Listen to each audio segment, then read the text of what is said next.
Hi everybody, thank you so much for watching. My name is Jessica with Stebing Scholarships, and I am back this week to share another tip with you. And my tip of the week this week is make an activities list.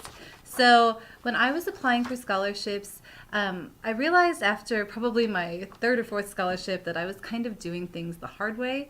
And what I mean by that is every time I would fill out a scholarship, I would go through and I would think about the activities that I was involved with, and I would never really save any of my information. I would just sit down and brainstorm every single time, and I realized after a while that I was doing things the hard way and I should probably get organized. So one thing that I did that helped me, and I hope will help you as well, is that I made a list of activities. See if I can get this into focus here. So I divided my activities up into a few different categories. The first one is leadership. The second one is volunteer and community service. The third one is extracurricular activities and clubs. And the fourth one is sports. And the reason why I created my activities list and divided them up in different categories is I realized that a lot of times when I was applying for scholarships, the scholarship would ask about specific things, kind of whether or not you had leadership skills, what you've been involved with, whether or not you've been involved in clubs and organizations, and also they were really interested in any volunteer or community service experience that I had. So I chose to split them up into 4 categories when I made my activities list. This isn't difficult. It can be done just using Microsoft Word or Microsoft Excel and sitting down and doing some brainstorming. You could also just use a pencil and a piece of paper and just remember where you put your list. And I think that it helps when you are filling out scholarships to just have that organization.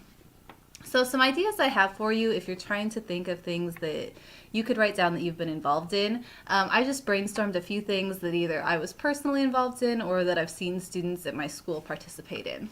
So for leadership, I wrote down National Honor Society, anything that you've been where maybe you have been an officer of a club, maybe the club president or vice president, or maybe if you have been a sports team captain. Also, if you have participated in any service organizations like National Honor Society, it might help you to write down some things that you have done for volunteer work. So for example, I was in National Honor Society, and one of the ways that I earned hours was by volunteering in my church nursery.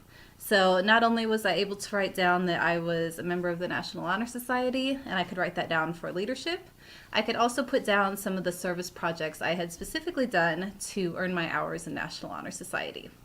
If they don't ask you about leadership and they're more interested in your volunteer or community service experience, you could put down National Honor Society, French National Honor Society.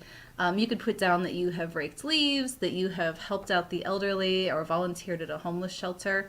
Really anything that you have done that can show that you care about others and that you are a nice person, I think goes a long way with scholarships. For extracurricular activities, I would say think about any clubs or organizations you've been involved with. This could be French club, German club. At my school, we offer a graphic design club. It could be participating in art club or band. So really anything club-wise or after-school activity-wise that you have been involved with, that would be a good place for your extracurriculars. If they have a sports section, obviously this is where you could put down if you've been on the tennis team or played volleyball or golfed at the school level. So I hope this helps you. Like I said, I realized about my 4th scholarship in when I decided I was really going to go for it and apply for a bunch of money that I was doing things the hard way, and it was a lot easier to apply for scholarships if I could get organized and not have to reinvent the wheel every time I filled out a form. So just a simple little paper and activities list can really go a long way in helping with your organizational skills and helping you to apply for scholarships more efficiently. So I hope this has helped you guys. If it has, please like and subscribe for more videos. I will be back once a week to share another tip and trick that I have used to help me win scholarship money. Thank you so much. Like and comment below and tell me what new videos you would like to see. Thanks and have an awesome week.